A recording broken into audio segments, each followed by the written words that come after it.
Welcome back, YouTube.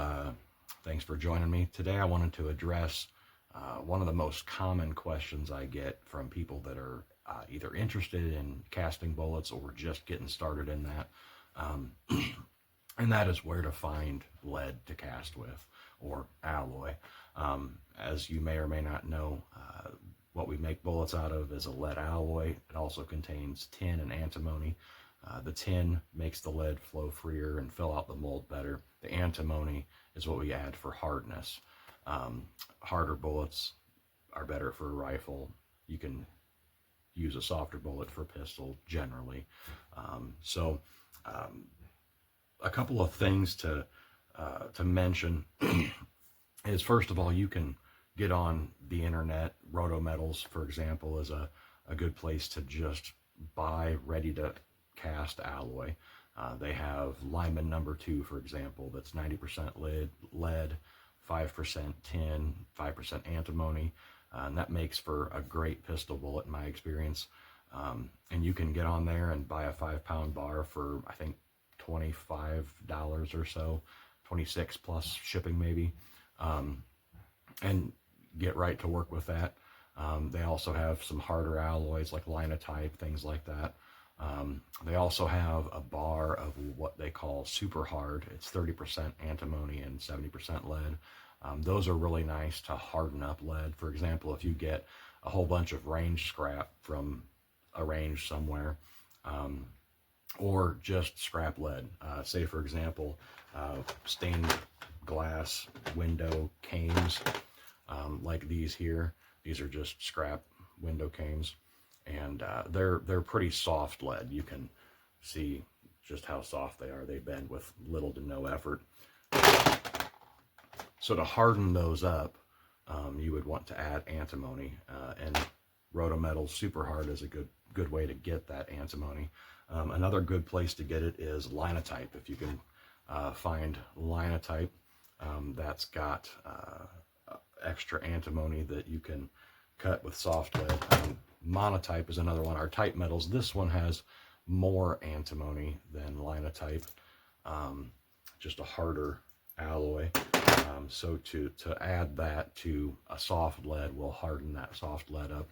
A good source of tin, my favorite place anyway to find tin, is thrift store pewter. You can see this candlestick here. I can usually find things like this in thrift stores for $1 or $2.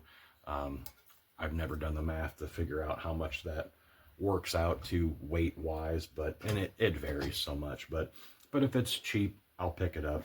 I've got a bucket that I just throw it in, and then when I need some tin, I'll cut it up with some tin snips and throw it in the pot. Of course, you can also get on Facebook Marketplace and look for lead. There's usually, in my area anyway, usually ingots available for a couple dollars a pound.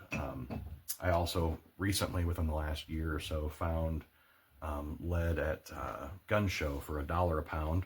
So it's one of those things where you don't necessarily know what the alloy is. Sometimes somebody will tell you, oh well, these were wheel weights. You know, I melted down lead wheel weights. Those are a little harder to come by these days. You used to be able to go to, a tire shop or a shop that does tires and say, hey, can I sort through your old wheel weights, your used wheel weight buckets, and pull out the lead ones? And, they, in my experience, were pretty willing to let me do that. But I noticed that and this was over 10 years ago, but especially the dealerships were getting more and more non-lead wheel weights, more zinc and steel wheel weights, and those don't do us any good. So kind of got away from doing that because it just wasn't worth sorting them. Let's see. Well, I guess that pretty well sums up most of what I wanted to talk about. Just give you a few ideas of things. Oh, one more thing to mention. When you get into casting and you start talking about it with your buddies or family or whatever, you'll find that a lot of people will say, hey, I've got some lead, I've got a little coffee can out in the garage where I've put a few random bits of lead. If you want it, you're welcome to it. Or, hey, I've got some lead pipe. Could you use that? Yeah, absolutely. Or lead roof flashing or whatever. I even got lead foils from my dentist at one point. Now he's gone digital since then, so he's not using those lead foil backed X-ray films anymore. But if you look around, you can really find a lot of sources for lead, and then from there you just have to figure out how to alloy it to give you a good result. That's a little bit easier with pistol bullets, that it's not as critical how hard the lead is, or the alloy, I should say. Rifle bullets tend to be a little bit more picky as far as what they require for hardness. So in that situation, it's nice if you can find a good supply of linotype, for example, or the monotype.